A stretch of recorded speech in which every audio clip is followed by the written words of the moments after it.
Well, we've been talking today about some polls that are out this week, basically saying Hoosiers are not crazy about redistricting, particularly Republican voters, even though it's a Republican supermajority over in the legislature. So join us on the news line. Longtime friend Adrienne Slash, loved her father to death, Joe Slash, former head of the Urban League, and now Adrienne's kind of picked up some of that mantle a little bit in civic engagement. Let's put it that way, not activism, but civic engagement. So Adrienne Slash of Recenter, Indiana. Thank you very much for being with us, darling. How you been doing? Haven't seen each other in forever. I've been doing well. I've been glad to just kind of be a part of organizations that need some sort of help, need connections to younger people, need connections to folks who are just living and trying to navigate life, and it's been good. All righty, great. So let's talk about this poll that is out, that's been commissioned. Looks like when it comes to a special session for redistricting, let me pull my numbers up here so I got it accurate and correctly. It seems like a lot of Republicans are not crazy about drawing new maps. Let's just be honest. Yeah, not crazy about it because it's not necessary. Like I think that when I think about myself just as a voter and a Hoosier, that just lives here, we understand that our maps are redrawn every decade, and the party in power gets a chance to do so at that time. Our last redraw, followed the traditional process, and we ended up with lines that we got our candidates that are in seats were elected to those seats based on the voters that live in those districts based on those lines. We're really, really close to another election cycle. Redrawing lines at this time almost even put our current elected officials and those seeking reelection in a really uncomfortable position. They'd have to start to get to know some new areas potentially. They'd have to find new issues and understand their spaces. It's not fair to the electorate as much as it's not fair to the elected. Just some of the highlights of here. I want to just walk through some of these bullet points to get your thoughts. Only 10% of voters thought the governor and legislature should call a special session. 28% of Republican primary voters said they would probably be less likely to support a candidate who supports mid-decade redistricting. And here's the chef's kiss. When given a list of 14 issues, redrawing congressional maps ranked 15. I'm sorry, was dead last. 14 for Republican primary vote. Sorry, Freudian slip there, folks. What does that tell you? Well, that says that there's no reason to touch it, and that it would behoove those already seated to leave it alone. It screams that loud and clear to me. When you're looking at the folks who are most likely to participate in our elections, they're saying don't do it. And we live in a time where people just need the slightest things to say, oh, go find somebody else. Don't give them the thing to find somebody else. Wait it out. And I think it's also interesting too that this has come up.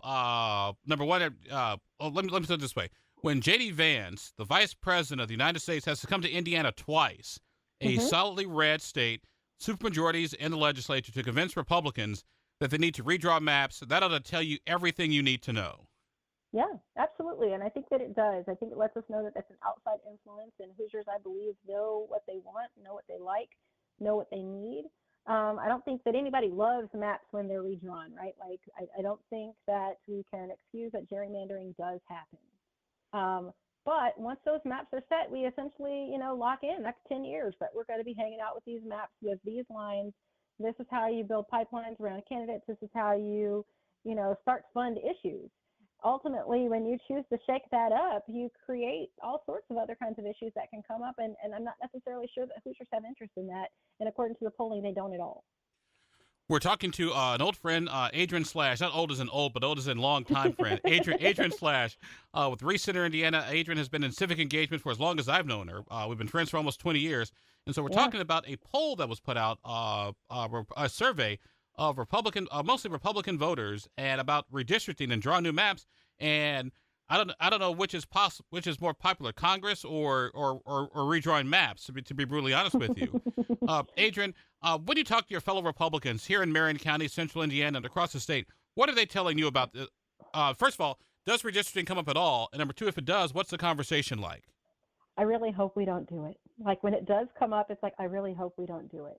And, I think that the hard thing is the silent conversations or the person-to-person conversation by just your everyday engaged voter is there's no need to do it. Unfortunately, when it comes down to extremely hyper-partisan politics, that everyday voter's voice often doesn't make it into the conversation. And that's where I think that the polling should be helpful, but there's also a worry that it won't be and that it'll just be ignored. And I like to think that Hoosiers are better than that and that our elected officials will support the voice of their voters. But what about some of the pushback saying, you know what, California did this, my home state of Illinois did this, we're just fighting fire with fire. If the Democrats are going to do it, we need to do it too to provide balance. If it works in other places, doesn't necessarily mean it has to work here. And I think that that's the common voice of the voter. And that doesn't matter on either side. Indiana has generally done really great things when it comes down to what makes sense, what's mindful, what's effective and efficient for our state. And this is unnecessary. And I think that that's what most Hoosiers feel. I think the polling definitely tells us that. If you just do a brief skim of social media, even on elected officials who are like, hey, no, I'm good, we don't need to do this. The comments are still in line with, you're right, we don't need to do this, make sure you don't, right? Like you see the droves of people who are being activated around this issue. To me, it screams it's unnecessary, and it's not something that we need to do here. Just because it worked in other places for whatever reasons that it did, there's not a real reason to shake up what we have here, really, to go seek after picking up two seats, essentially. And in a nutshell, I remind people that if you start messing around with congressional maps mid-decade, you think you guys got problems. First of all, you may make the first more Republican, but you make the second less Republican and the fourth less Republican.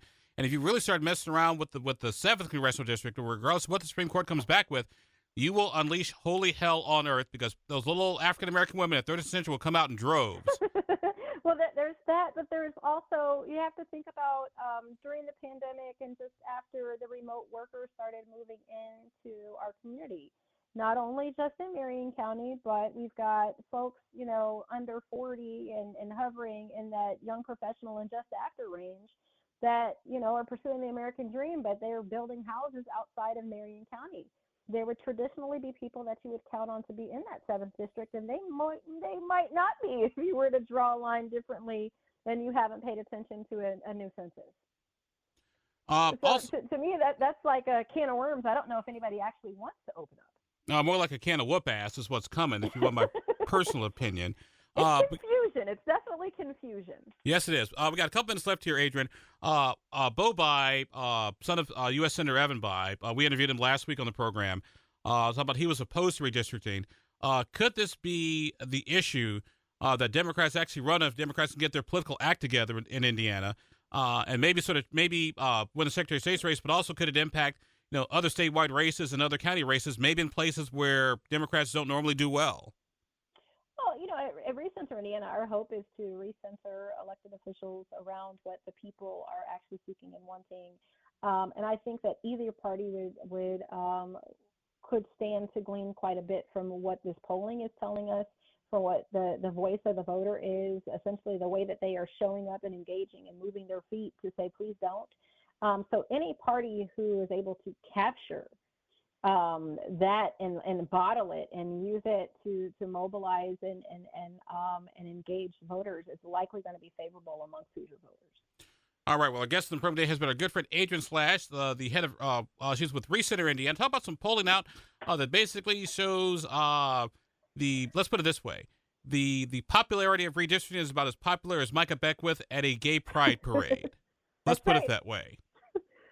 So it's very possible that you could see similar numbers, right? Exactly. Adrienne, my dear, thank you very much for being with us. Always good to talk to you. Take care. We'll get caught up soon.